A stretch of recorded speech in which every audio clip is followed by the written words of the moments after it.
बिस्मिल्लाहिर्रहमानिर्रहीम, अस्सलाम वालेकुम। मैं अपने मौजूद नाज़रीन और प्यारे दोस्तों को मैसा सीक्रेट शेफ़ के किचन में खुश आमदीद कहता हूँ। आज मैं आपके साथ बहुत ही ज़बरदस्त सैलड की रेसिपी को शेयर करूँगा जिसको कोर्सला कहते हैं। इस रेसिपी को मैं इंतहाई आसान तरीके से बनाऊँगा। तो चलें स्टार्ट करते हैं इस रेसिपी को। बिस्मिल्लाहिर्रहमानिर्रहीम। इस सलाद को बनाने के लिए ये मेरे पास लेटस है, बंद गोभी है, टमाटर है एक अदद और एक मीडियम साइज़ की कैरेट है।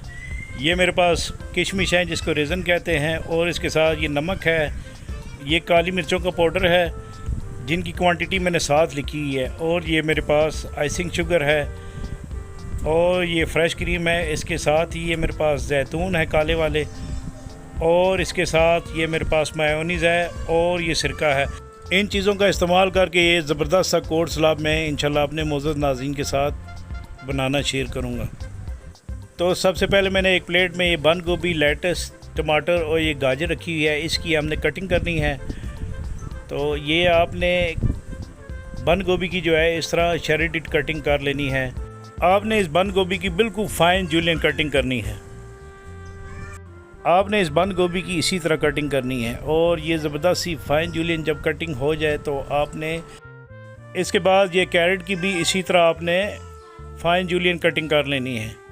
आपने इस कैरेट के इस तरह दो हिस्से कर लेना है, और बिल्कुल थिन स्लाइस आपने इस तरह काटनी है ये कैरेट। और जब ये थिन स्लाइस कट जाए तो आपने इसको जो है इसी तरह फ़ाइन जूलियन काट लेना है। आपने बंद गोभी को भी एक बोल में डाल लेना है, और इस तरह ये जूलियन कटी कैरेट को भी इसी तरह बोल में डालकर आपने इसमें बाकी चीज़ें डालनी हैं। सबसे पहले आपने एक आधा चाय के चम्मच के बराबर इसमें नमक डालना है। जब नमक डाल लें तो आपने इसके अंदर ये काली मिर्चों का पाउडर ये भी आधा चाय के चम्मच के बराबर डालना है, और इसके बाद आपने इसके अंदर फ्रेश क्रीम डालनी है 1/4 कप के बराबर। आप चाहे तो इसमें घर की जो बची मलाई है जो दूध से निकाली जाती है वो भी आप इसमें डाल सकते हैं।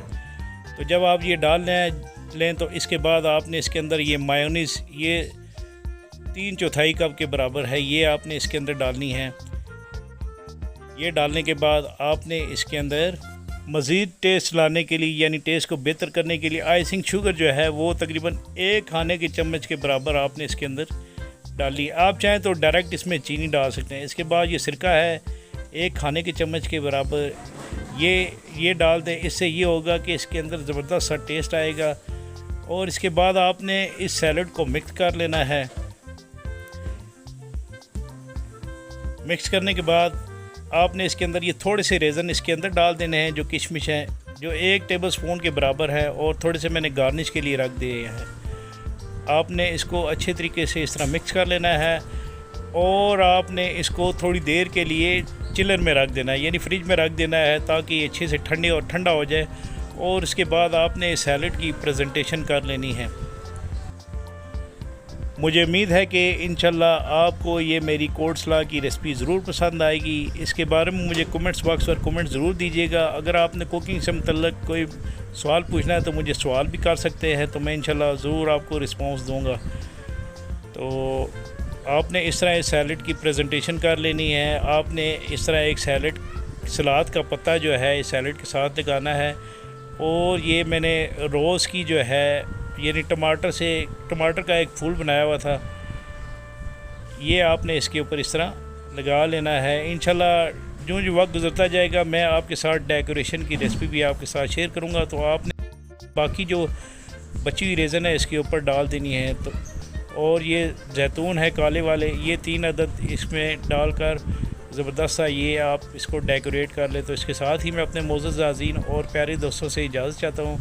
अल्लाह ताला आप सबका हामी नासिर, जज़ाकुमुल्लाह खैर।